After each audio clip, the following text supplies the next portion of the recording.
Para commando Yaduveer Singh ji. गुरुदेव, आपके चरणों में कोटि कोटि प्रणाम। गुरुदेव, मैं पहले कभी व्रत रहा नहीं, पर आपकी कृपा से अभी गुरु पूर्णिमा से प्रत्येक गुरुवार को व्रत स्टार्ट किया है। 2 बार व्रत टूट भी गया।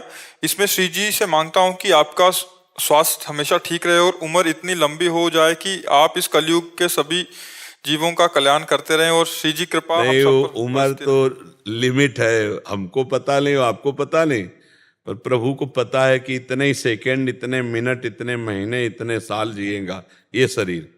उसी बल से हम दौड़ते रहते हैं, इसी ज्ञान से उन्हीं का बल चल रहा। वो जितना लंबा चलाना होगा उनको चला देंगे। हम ये चाहते हैं कि हमारे जिंदा रहने का फल है कि आप सबकी बुद्धि इतनी बढ़िया भगवान में लग जाए, गंदे आचरण छोड़ के, कि जब मिलो तब मुस्कुराते हुए प्रसन्न और आनंदित, तो मुझे लगेगा मुझे जीने का फल मिल गया। आपके साधना का फल मेरा जीना नहीं है, मेरे जीने मेरी साधना का फल आप हो।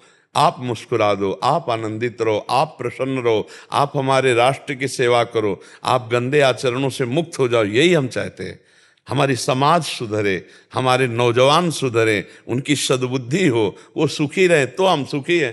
हमारे जीने का, बहुत लंबा जीने का लाभ यही है कि हमारे वचनों से, हमारे दर्शन संभाषण से हमारे भारतवासी, हमारे विश्व के जन सतमार्ग में चले, तब तो हमारा जीना ठीक है। नहीं तो आप सतमार्ग चल रहे हो तो हमें बड़ी प्रसन्नता है। व्रत टूट जाना, हम व्रत पर ज्यादा आपको ध्यान नहीं देंगे, हम आपको ध्यान देंगे। सुनो, आप हमारे सरकारी आदमी हो, राष्ट्र सैनिक हो, आपको जो मिले भरपूर भोजन पाओ और हर समय तैनात रहो दुश्मन की छाती चीरने के लिए। आपका व्रत तिरंगे की रक्षा, राष्ट्र समाज की सुरक्षा, इसके अवसर पर आपको ये नहीं ध्यान आना चाहिए कि हमें पानी पीना, कि हमें भोजन पाना। यही व्रत है। मिले अच्छे से भोजन पाओ, नाम जप करो, और कई कई दिन ना मिले तो प्राणों की बाजी लगाकर हम अपने देश की रक्षा के लिए भूखे भी रह सके, इसकी भी परवाह ना हो। ऐसे व्रत तो ठीक है। ऐसे नहीं मिला कोई बात नहीं, आप ऐसे अभ्यास कर लो, लेकिन हमारा उद्देश्य यही कि नाम जप ना छूटे। अब मान लो व्रत में नाम जप छूट जाए और व्रत में आपको हमारी राष्ट्र सेवा में लगेगी, आज तो व्रत है, आज हम नहीं जाएंगे, नहीं व्रत रहो, बिल्कुल मत रहो। दबा के पाओ, चौड़ी छाती करके दुश्मन की छाती पे गोली बरसाने की तुम्हारे अंदर उत्साह वृत्ति हो, बस ये व्रत है। और खूब नाम जप कर, समझ रहे हो? हाँ, ऐसे रह पाओ कोई बात नहीं, नहीं रह पाओ तो कोई बात नहीं। भोजन पाओ और हर समय जहां तैनात हो ईमानदारी से तैनात रहो और नाम जप करो, यही सबसे बड़ी साधना आपकी है। ऐसे सहज स्वाभाविक रह जाओ, टूट जाओ कोई। भैया हमारी बात समझना, ये व्रत भगवान की हम प्रसन्नता के लिए रहते हैं, अपने शरीर को कष्ट देते हैं। अगर हमारा भजन ना हो तो केवल व्रत रहने से भगवान मिलते, तो कितने ऐसे पशु पक्षी हैं जो केवल पानी पी के रहते हैं। जरा विचार करना, सृष्टि में इतने पक्षी हैं जो केवल फल खा के रहते हैं, कितने जीव हैं जो केवल मिट्टी खा के रहते हैं, कितने जीव हमारी सृष्टि। क्या इनको भगवत प्राप्ति हो गई? क्या भगवत प्राप्ति होती भजन से। अगर भूखे रहकर भजन हो रहा है तो ठीक है, अगर भोजन पाकर के भजन हो रहा है तो भजन करो। भूखे रहकर भोजन का चिंतन हो रहा मत रहो, व्रत 2 रोटी खाओ और भजन करो, भगवान का चिंतन करो। भूखे रहकर खूब बढ़िया भजन हो रहा है, रह जाओ, कोई बात नहीं। भूखे रहकर के शरीर कमजोर नहीं करना, क्योंकि आपका शरीर प्रधान राष्ट्र सेवा में लगा हुआ है। आप एक वीर योद्धा हैं, तो आपकी वीरता में कमी ना आवे। आपका शरीर, आपका उत्साह, आपकी बुद्धि, तीनों आपके देश पर न्यौछावर करने के लिए तैयार रहो, यही हमारी प्रार्थना है। ठीक है? हाँ, आप नाम जप करो और उत्साह संपन्न रहो। आपको राष्ट्र सेवा में अपने प्राणों को न्यौछावर करने का उत्साह बना रहे, सबसे बड़ा ये वीर व्रत है। इस जो आपके लिए इस समय है, और कोई व्रत नहीं। हर समय आप अलर्ट, जहां आप तैनात किए गए हो वहां गद्दारी न होने पावे, वहां अधर्म न होने पावे। जरा सी चूक में न जाने कितनों की जान पर आ जाएगी। मान लो आतंक फैलाने वाले लोग जरा सी चूक में निकल आवे तो चूक तो हो जाती है, तो कितने सैकड़ों को मार देते हैं। हमको हर समय सावधान रहना है। जो हमारे राष्ट्र के सैनिक हैं उनका संतों के समान सम्मान करते हैं, इसीलिए कि उनको कहाँ तैनात कर दिया जाए कोई प्रश्न नहीं है। अपने प्राणों की बाजी लगाकर, हर समय परिवार से दूर रहकर, हर कष्ट सहकर राष्ट्र रक्षा में समर्पित है। आपका व्रत है राष्ट्र रक्षा, आपका व्रत है उत्साह संपन्न होकर समाज सेवा। इस पर जरूर ध्यान देते रहना। बोले भगवान, ये जब से आपसे नाम मिला है तब से मन ऐसा हो गया जैसे किसी को, अब कोई, जैसे वहां पे देखा था एक लड़का पानी की टंकी से कूद गया, तो कोई भी देखता हूँ जैसे कोई मर गया, कोई आप शरीर को नष्ट, पता नहीं, पूरे दिन का जितना भी मैंने भजन किया है आपकी कृपा से जो भी है इसको दे दो, मतलब जो भी कुछ गलत देखता हूँ इसको दे दो। बिल्कुल दयालुता का यही स्वरूप है, और उसका पलट कर आपको और अच्छा फल मिलेगा। ये भी है, जैसे आप आज का दिन का भजन आपने किसी को दे दिया तो वो जाएगा, उसका कल्याण करेगा, और उस कल्याण का जो फल आएगा लौट के वो आपको डबल मिलेगा। ये कोई बिरला ही समझता है, इसलिए आप ऐसे।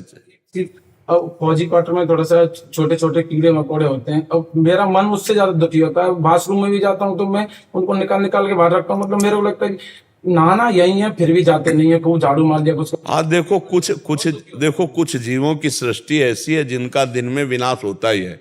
जैसे आप गाड़ी से चल रहे हो, हजारों जीव मरते हैं, आप जूता पहने चल रहे हो, हजारों जीव मरते हैं, और सही पूछो आप सांस ले रहे हो, इसमें बहुत से जीव मर रहे हैं। तो ये तो सृष्टि के विधान से हमको ये देखना है कि हम जानबूझकर किसी जीव को कष्ट ना दें। और दूसरी बात, ये हिम्मत, इतनी दयालुता ना घुस जाए कि सामने वाला पता नहीं आतंकवादी है कि नहीं है, तो हम पूछेंगे उससे क्या कि तुम भैया आतंकवादी हो क्या, तब तक तुम्हें शूट कर देगा।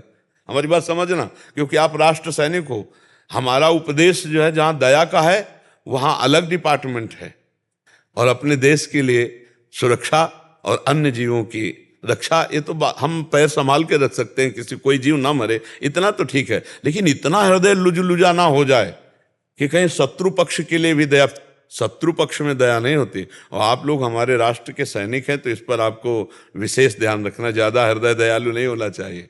समझ रहे हो आप? जैसे मच्छर है, जैसे चींटी है, ये क्या है, आप लाख बार सोनी ऐसे चींटी हटा दो, पोछा लगाओगे तो पोछा देखोगे 10-5 मरी मिलेंगी। अब बाथरूम है, रसोई है, कुछ ऐसे जीव हैं जो अपने आप निकलते हैं और मर जाते हैं। हमको जानबूझ के नहीं मारना, हमको हटा देना है, हम ये चाहते, पर वो इतना पश्चाताप भी ना करे। बहुत से छोटे छोटे जीव आ, तो इतना हृदय को थोड़ा लुजा ल कर दे कि मतलब हम इसी दिमाग में पर फंसे रहे कि यार ये नहीं। अब जैसे गाड़ी चलाते हुए एक आदमी परसों हमें प्रश्न किया कि हम गाड़ी चला रहे थे, रफ्तार से चला रहे थे, कोई गाय एकदम ऐसे आई, अब संभाले तले को गाय पधार गई। अब वो कह रहा था कि मैं बहुत दुखी हो गया। मैं तो उसको समझाया कि भाई गाय बैठी होती, गाय खड़ी होती, और आपकी ड्राइवरी में कमी होने के कारण उसको लग जाता, आप अपराधी थे। लेकिन अचानक कोई पशु, गाय या कोई पशु भी आ जाता है, तो अब वो रफ्तार से, जैसे हाईवे पे गाड़ी चल रही, अब वो एकदम ब्रेक थोड़ी में लग जाएगी, और वो क्रॉस कर रही रफ्तार से, उसको पता थोड़ी है, अब वो पधार गई। और सहृदय होने के कारण दुख होता ही है, जो भक्त हृदय होता है कि अरे बाप रे गाय मर गई, गौ हत्या लग गई। तो गौ हत्या तब मानी जाएगी जब गाय खड़ी है, गाय बैठी है, आपको दिखाई दे रहा है, और आप कंट्रोल फ्री होकर उसमें ठोक दिए, अब मानी जाएगी। ऐसे ही हम चल रहे हैं, हम क्रिया कर रहे हैं, अचानक कोई जीव पधार जाता है, तो हम जानबूझकर किसी जीव को कष्ट नहीं देंगे, और शत्रु पक्ष में जानबूझकर हम निर्दयी स्वभाव रखेंगे। हमारे दयालुता को कोई जान ना पावे, दयालुता हमारा हृदय का विषय है, लेकिन राष्ट्र रक्षा के लिए बहुत हमें स्वभाव में कठोरता धारण करनी पड़ेगी। समझ रहे जी?